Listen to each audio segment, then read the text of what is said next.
What is up, everybody? Welcome back to another episode of Bitcoin and Markets. Thank you for joining me. Hope you're doing well on this Monday afternoon now. It is 1 p.m., 1:46 p.m. Eastern Time on April 17th, 2023. I am live streaming on YouTube, Twitter, Twitch, Telegram. Where else am I going out? That's it. Anyway, thank you for joining me. The Bitcoin price is dipping here a little bit today. We're going to cover that at the end of the show. Every Monday, I put out a free weekly newsletter. You guys can subscribe to that at bitcoinandmarkets.com. Super simple. There's no spam. I'm not selling your email or anything. This is just a very small niche podcast that talks about Bitcoin and macro, and I do this weekly newsletter. You can also support me over there on bitcoinandmarkets.com. Check out everything I offer. The main community takes place on Telegram now. It was on Discord for a long time. Discord got a little bit, I don't know, not necessarily unmanageable, but on Discord, you start adding rooms for different conversations, and then it gets all kind of muddled, and you lose track of kind of the theme of the community. And so Telegram, I think, is a much better place. It's been going great, and it really lends itself to live streaming and stuff like that. So I appreciate Telegram a lot more than I did Discord, to be honest. But anyway, so bitcoinandmarkets.com. The Telegram is t.me/Bitcoin and Markets. Today, what I'm going to cover is the newsletter, go through a few things, and then this main post that I saw on Twitter. And what's the title of it again? I'm Losing Faith. It's by BTC Remnant.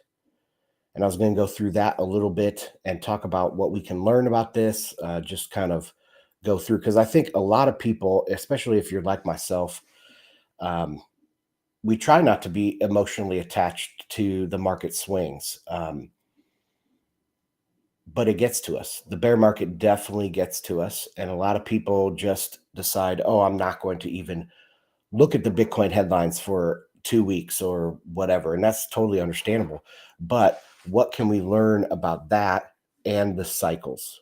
Where in the cycle does that put us, right? So we're going to read through that story a little bit. All right, let me share the screen.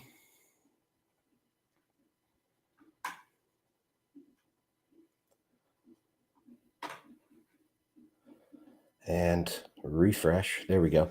So, yep. Bitcoin fundamentals report 237 went out today.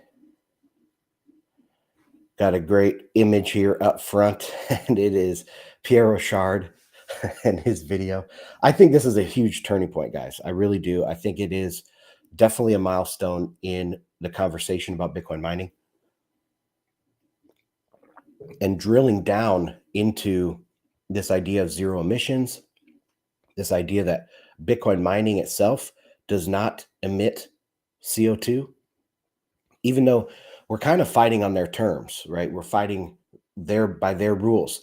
But even in the game that is dictated by their rules, they lose. That's the thing with Marxists, and that's the thing with central planners. Even by their rules, they lose. They have to constantly be changing the game.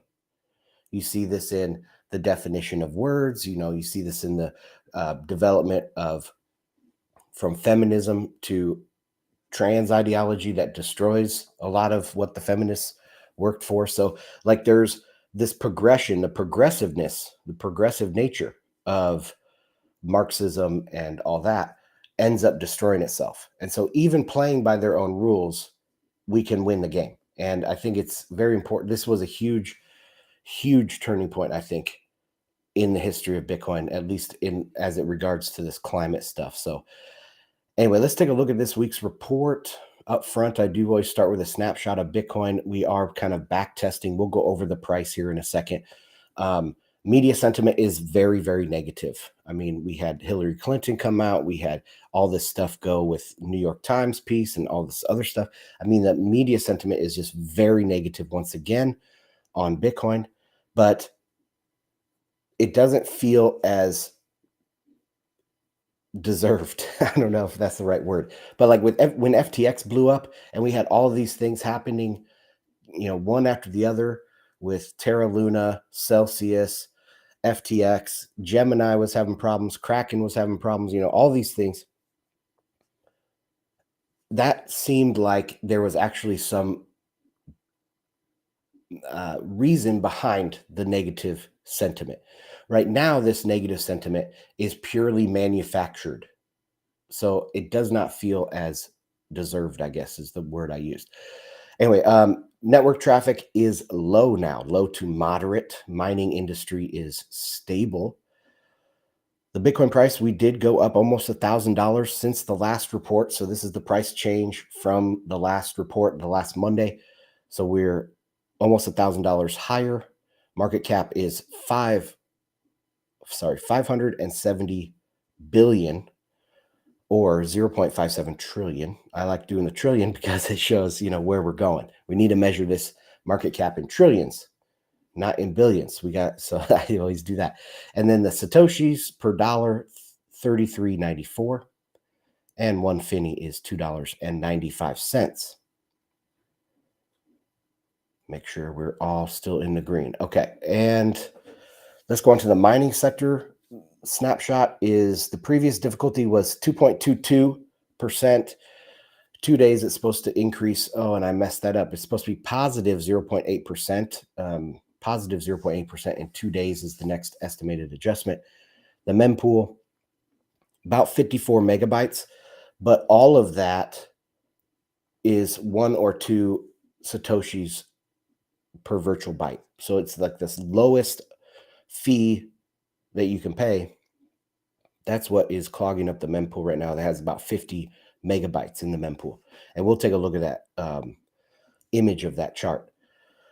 Okay, fees for the next block, about 12 cents. Medium fee is about 12 cents. Lightning Network, snapshot of the Lightning Network, 5,486 Bitcoins. That's up about 18 Bitcoins only from last week. But that number continues to increase. And remember the capacity, I do measure it in dollars here, or sorry, in Bitcoins, but I should also put on here measuring it in dollars because, the capacity, if we have 5,000 Bitcoins in there and the Bitcoin price doubles, you actually have twice as much value in there to transact with. So I should probably add the dollar value on there too. Channels on the Lightning Network decreased by 0.1%, down to 72,983. And of course, those are just the channels that we can measure, that mempool.space can find. So that is, take both of these numbers on Lightning Network with a grain of salt because they're not perfect. Okay, next part of the report, I always just talk about the stuff I did this week, constantly trying to get those podcast versions out. Okay, headlines. So there's 3 main macro themes this week that I have concentrated on or noticed that they dominated the news cycle. And that is de-dollarization. Pretty much number one out there is this de-dollarization meme or narrative that's just completely dominating macroeconomics right now. The coming recession, I would say, is a close second, right? The most anticipated recession in history. All of these, we had the CPI numbers and the PPI numbers come out last week, and it's showing big time slowdowns. There's tons of economic data out there showing big time slowdowns. I report on that on this show as well as on FedWatch. So yeah, the coming recession is the second most talked about theme. And then the third, for bringing Bitcoin in there, it's a zero emission Bitcoin mining. So, okay, Pierre Rochard and Riot Platforms fired back in the New York Times hit piece. And I included this tweet. And for some reason, the tweet itself is not coming up. See if I refresh if it comes up. I don't know why that isn't. But of course, on the show here, we watched that video. It's pretty funny. This is what I say about the reasoning and science in the video is sound and conclusive. Bitcoin mining emits zero CO2. Of course, the climate activists lost their minds, but they've dug themselves this hole. They can't get away from their own tropes now. If EVs are zero emission, Bitcoin mining is too. The viral nature of this post makes me think that it's definitely a milestone or turning point in the whole discussion. Just what I said there a little bit ago. Okay, number 2 is that Hillary Clinton exposes that the elites are worried about Bitcoin. And I included this video that I saw on Twitter this morning, and this is the exact soundbite of where she said that. She's saying that cryptocurrency, but really she means Bitcoin, but Bitcoin has the potential to undermine the US dollar and destabilize nations. This is a big, big thing. And we'll go into where this fits in when we talk about losing faith here, which is actually the next story. So let's talk about that. And then we'll go into the significance of this Hillary thing. So sentiment is bottoming. I saw this post today and it beautifully summarized the feeling out there in the space, in my opinion. The author is lamenting over the conflicting memes in Bitcoin. So let me bring this up and share this tab. Stacker News, once again, it is by BTC Remnant. And let's just read through here a little bit. I've been a libertarian anarchist for 20 years, and I have been in the Bitcoin space for a few years. So one cycle, maybe just the post-COVID cycle or something like that. So this is his first real big bear market, I would say, at least the full encompassing cycle, if he's only been here for a few years. So that's the context that we need to read this into. Having recognized it as the only solution to the very serious problem of freedoms that afflicts humanity, I have worked collecting my salary only in Bitcoin. Surely you don't know many people who can say that. So is my level of conviction in Bitcoin. But in the last few months, I am suffering a crisis of faith in humanity, or perhaps in Bitcoiners themselves. These are the two things that are happening that are disturbing me. These are the things that are happening that are disturbing me and making me lose sleep. So here's his list. The stack sats. It is true that I'm starting to read more discordant, quote, spend your Bitcoins and then reload your stack again type voice. But it is 2023 and the mainstream voices are still recommending to accumulate and accumulate. And let me zoom in. That might be my issue here. It'll help you guys see it too. Inciting others not to spend their Bitcoin and to save them. After all, your Bitcoin will be trading in a few months or years at hundreds or millions of thousands of euros, right? How is Bitcoin adoption supposed to increase and businesses supposed to survive if no one spends their Bitcoin? This is a very hard problem, and there isn't a super easy answer to this. It's a chicken or the egg problem. It's also a catch-22. Like, you need to get value before you can exchange that value. That's why people say store of value comes before medium of exchange, because what are you exchanging? Well, you're exchanging value. And where did that value come from? It was accrued through the store of value function. So you have to have store value before you do medium of exchange. However, as money, medium of exchange needs to come before it being a store of value. So this is a very hard chicken or egg problem. The thing I would say is that first off, I personally don't spend my Bitcoin. I have in the past and I've regretted it. So I personally don't do that. I don't even mess around too much with it and try out new wallets or try out Lightning Network things that, new innovations going on. I usually don't even do that. I'll do that through maybe necessity or something like that. I'm fine doing that. But that's the key here. That's the key point, is if there is enough value, people will use their Bitcoin. So it's not that people aren't using their Bitcoin. It's that nobody is offering enough value for that Bitcoin. You know what I mean? So that's what I say. Offer something better. Do something bigger. Offer bigger discounts. If I got 50% discount for spending my Bitcoin, I would, and I would spend it and I would reload it. But then you have tax implications, you have privacy implications. So there's a lot of other costs here that are involved as well. But if you provide enough incentive to spend, then you will spend. And also, spending tends to come after periods of price appreciation because people become, it's the wealth effect, the amount of the value of your savings goes up. And so you spend some of it. So don't worry, the spending will come. The spending will definitely come. The thing is, we're building the store of value function, and that's my opinion. First, you do the store of value, then you do the medium of exchange. Okay, let's continue reading. It's amazing to see how when a venture capitalist says something bad about Bitcoin, is that he is scamming people. But when he says something wild along the lines of BTC worth 1 million in 3 months, we start drooling over the scammer. Yeah, but that's because everything is good for Bitcoin. And we're responding to our incentives. Okay, let's continue. We like to think that 99% of humanity is absolutely moronic. But as Bitcoiners, you have seen the light. We are better than the rest. We don't realize that we are people too. When someone says Ethereum to the moon, we think they are a scammer or an asshole. But if they say the same about Bitcoin, what does he know that I don't?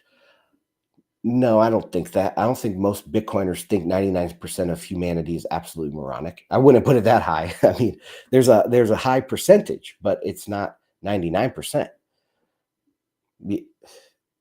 I would say there's a high percentage of people that literally cannot grasp these concepts.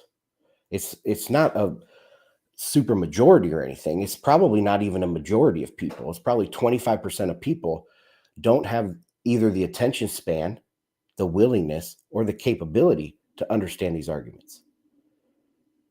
And that's fine. They don't understand the arguments for the dollar, but they use that. So there's no reason for them necessarily to understand it. But I don't think that we are better than the rest. I don't think that at all. We are just consumed by this thing. And you know what? I have been consumed by money, understanding money since I was in high school, and my dad introduced me to Ayn Rand and Ron Paul and Murray Rothbard and all these people at a very early age. And I've been obsessed with money ever since then. I was into gold and silver for a decade before I even found Bitcoin.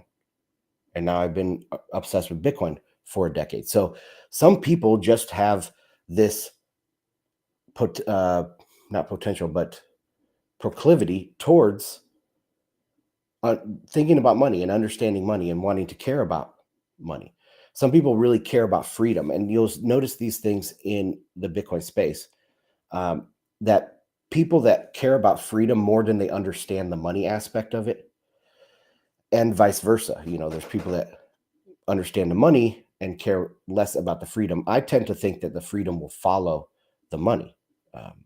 But at the same time, you can't, like, Bitcoin isn't going to change human nature. Human nature is going to be around forever. It will change the incentives, and certain things will get, the distribution of certain activities, violence or cooperation, etc., will change, but it's never going to be a perfect world. It's not like Bitcoin is a utopia.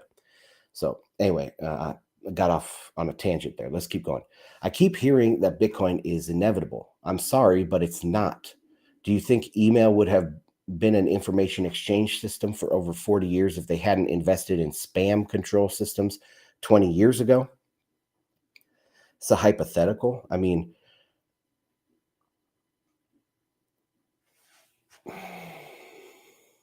I would say that I'll go back to the Jack Mahler's comment from a couple of weeks ago that we talked about here on the show. If there, demand finds supply, right? So you can't just say that email wouldn't have succeeded if it didn't do XYZ. It did XYZ because there was the demand out there for it, right? So the bottom layer is demand, human behavior. It's the same with Bitcoin. The bottom layer is the demand for sound money in a non-sound money system. So yes, Bitcoin, it's not technically inevitable, but the demand is there. Something like Bitcoin will come about. And guess what? Nothing has approached Bitcoin in how many years has it been around? 14 years. So it probably won't in the next 14. And you start talking about Lindy effects and other things. I mean, if it's not Bitcoin, it's not anything. But we have the problem with there is demand for it. Like the saying that Bitcoin is going to be worth 1 million or zero. It's trending towards 1 million, right? Anyway, let's continue. Do you think anything goes if the fees are paid? He's also, I think he's a Spanish speaker that's doing a good job writing in English, so some of this is a little bit off.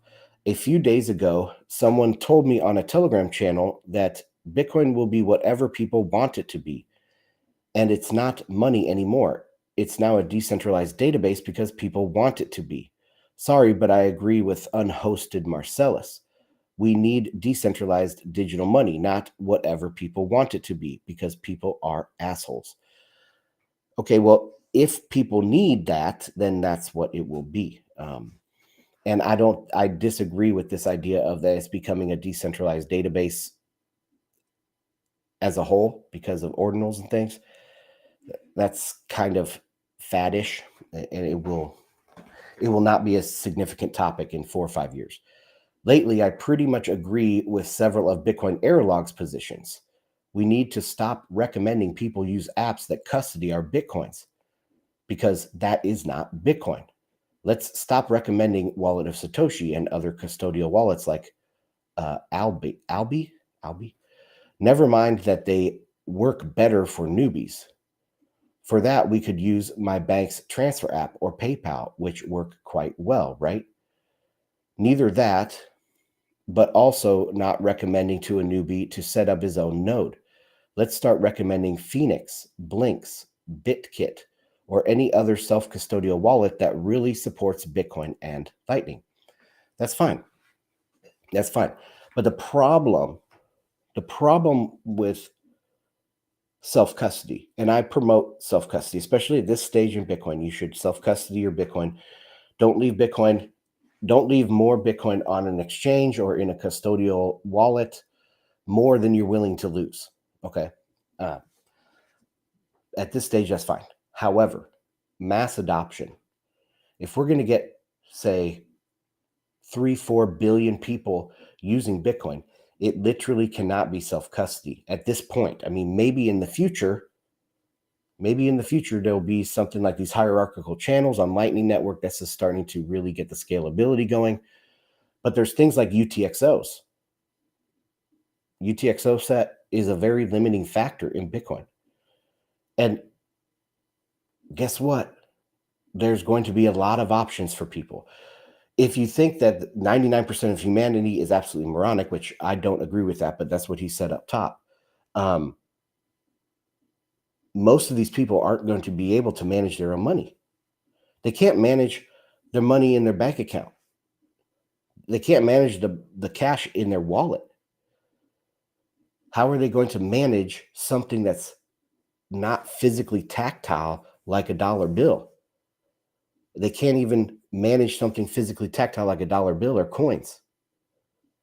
They're constantly getting swindled. They're constantly, falling for scams. They're constantly spending above their means. They're constantly doing all these other things. Like these people, they aren't, are they going to be able to run a node, multiple nodes, a Bitcoin and a Lightning node, and connect it with their wallets and all this stuff? No, absolutely not. But that's a possibility. And you'll have those 10% of people. That's what I think. It'll be roughly 5 to 10% of people that self-custody. And that's all you need, really. 10% of people that own half the Bitcoin. That's or more than half. Those are the people that will self-custody. Everybody else, it's less important, in my opinion. But okay, let's keep going here. What to say about the two major Bitcoin mixing projects, Samurai and Wasabi, and they are in a fight. I don't want to go over that. Another thing I often hear is that states will not be able to attack Bitcoin, other that they have already done so, but to no avail. Sorry, but it's not true that they have done all they can.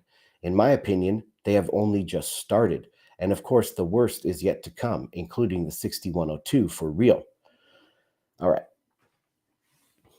Governments, states, whatever you want to call them, they're collections of individuals.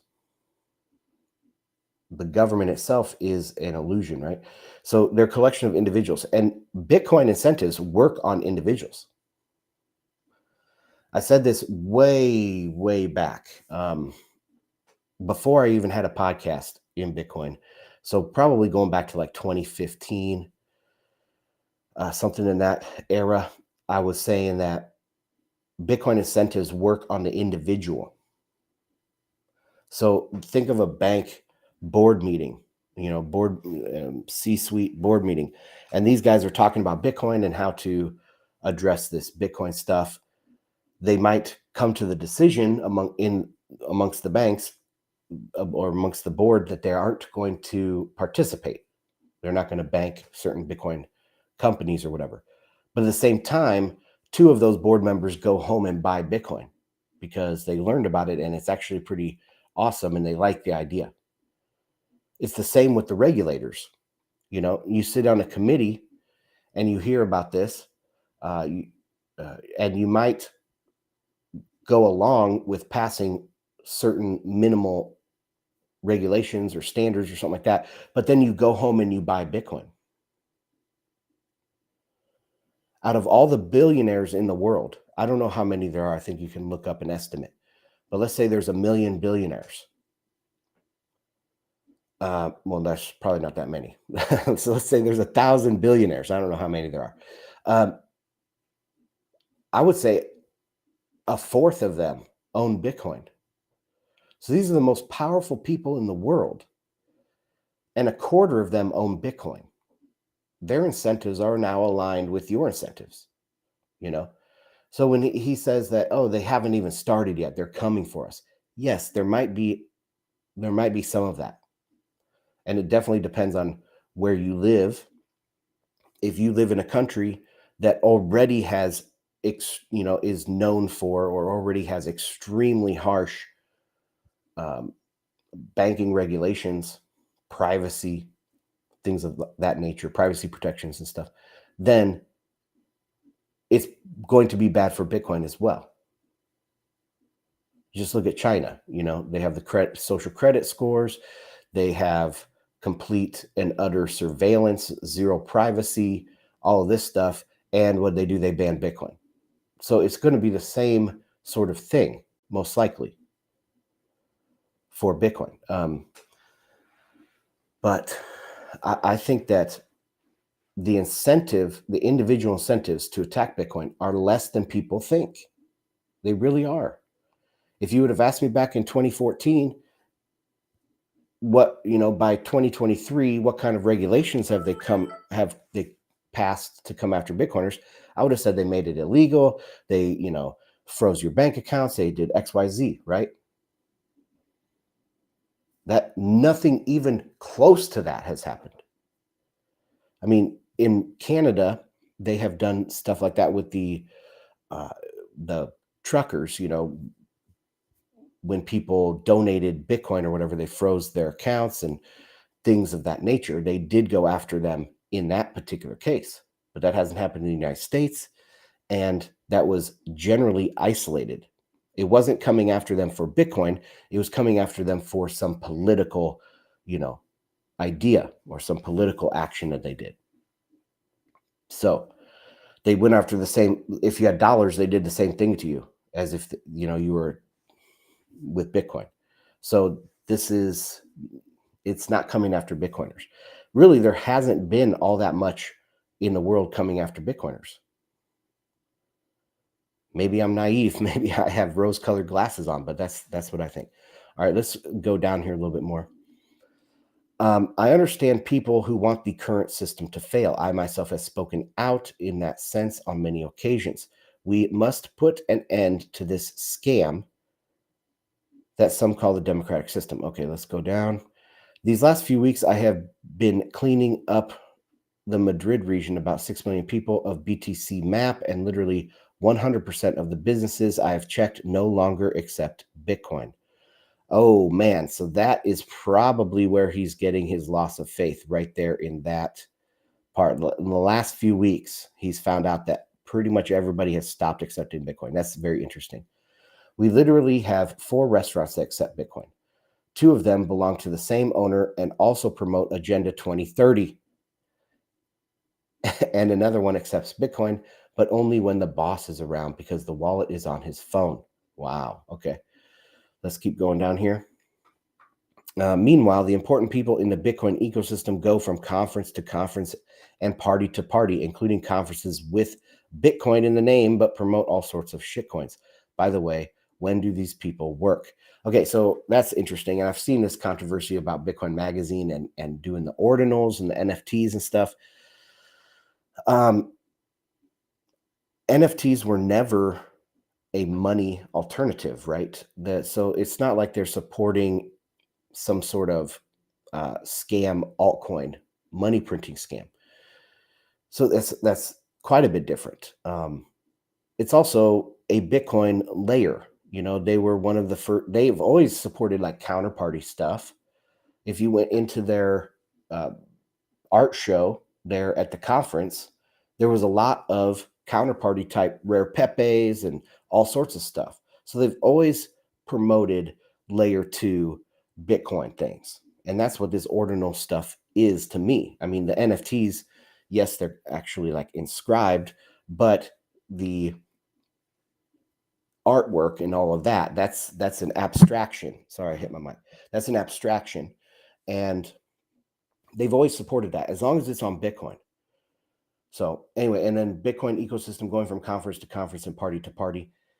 I I've been to, let's see. Yeah, I've been to just 2. Man, has it been 2 or 3? I think 2 of the Miami conferences, and I never really partied. And the second one, I was like actually part of the Bitcoin Magazine affiliation, and I never partied. There were no parties that I saw. I mean, maybe there were some whale parties that I wasn't invited to, but th- that wasn't like the main thing there. It was mainly people going and watching these people speak. So maybe it feels like that, but that's not how it is. But anyways,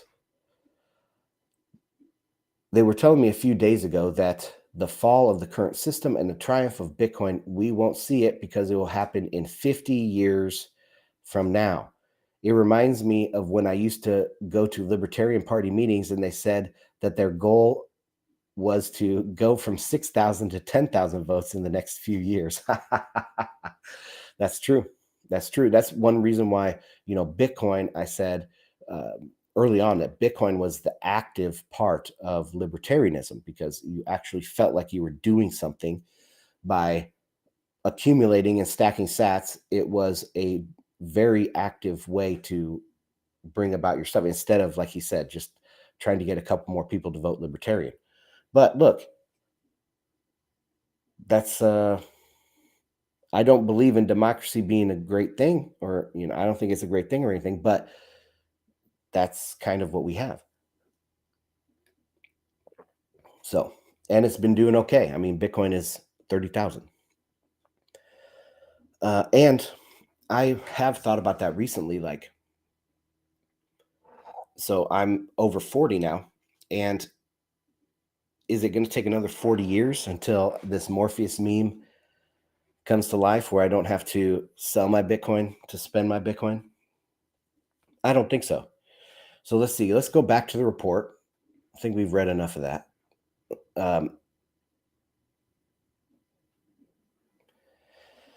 I say that remember that the pressure to change the system is exponential. So, just a few years ago, we had Janet Yellen saying Bitcoin wasn't a concern at all. This is just 5 years ago. And today, Hillary Clinton is saying that it can destabilize nation states. I mean, that is going on this exponential curve. Like a R naught number, you don't think anything's happening, and all of a sudden, boom, it explodes. People, The Price of Tomorrow, and Jeff Booth, his book talks about this, the problem with exponential numbers that people have in their mind. But if you step back and you look at things like that, Janet Yellen saying it's not a concern, and now Hillary Clinton says it can destabilize nation states. That's a big difference in just 5 years' time. And if we're going on an exponential trend, what's the next 5 years go? What's the next step that would be equally as exponential from no concern to destabilize nation states to what's the next? Take down nation states, maybe. So these things can happen little by little, and then it appears like it happens all at once. And I truly don't expect it to go that long. There's other reasons too, because like the Great Depression from 1930 to 1945, whatever it was. I don't know when you could say the end of the Great Depression was, maybe 47, something like that. So you're talking 17, 20 years. Okay. The Great Financial Crisis. The Great Financial Crisis was starting in 2008, and now we're 15 years later. And I think that we have been in a depression ever since. The silent depression, as Emil Kalinowski calls it. So, given those time frames, I don't think it can go on very much longer, because that's just how it works. They can't spend their way out of a debt problem. Okay, this system as it is right now is fatally flawed. It must be changed for recovery. So what does that mean? That means we continue on in the current depressionary state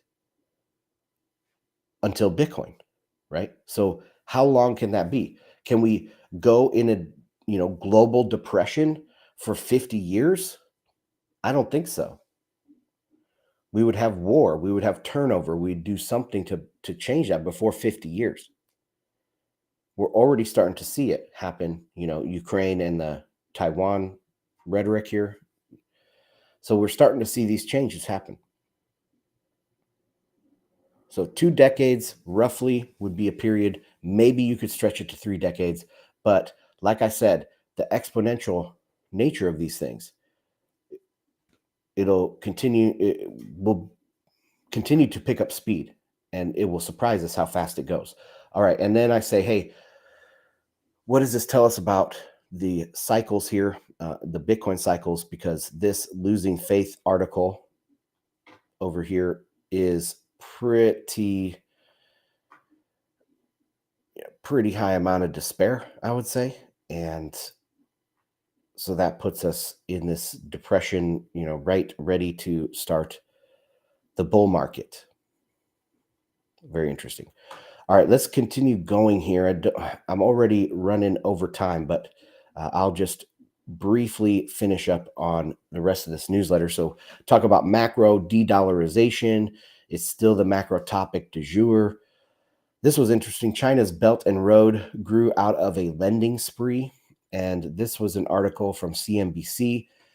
And they say, now a decade after its rollout, observers say the ambitious strategy, this is of the Belt and Road, to build infrastructure trade links across Eurasia and beyond is losing steam, with some questioning the ongoing viability of Beijing's mega project. Quote, Beijing went on a lending spree and issued thousands of loans worth nearly $1 trillion for big ticket infrastructure projects spread across 150 countries, end quote, over the decade, said Bradley Parks, executive director of Aid Data, a research group at College of William and Mary in Virginia. Quote, now many borrowers are having difficulty repaying their infrastructure project debts to Beijing. In 2010, only 5% of China's overseas lending portfolio supported borrowers in financial distress. Today, that figure stands at 60%. Wow. Quote, we never force others to borrow from us. We never attach any political strings to loan agreements or seek any selfish political interest, a Chinese spokesperson said. Quote, we have always done our utmost to help developing countries ease their debt burden. So nice. I mean, why can't we just have business not care about repaying loans? Why can't we just have the banks give free money to everybody, guys?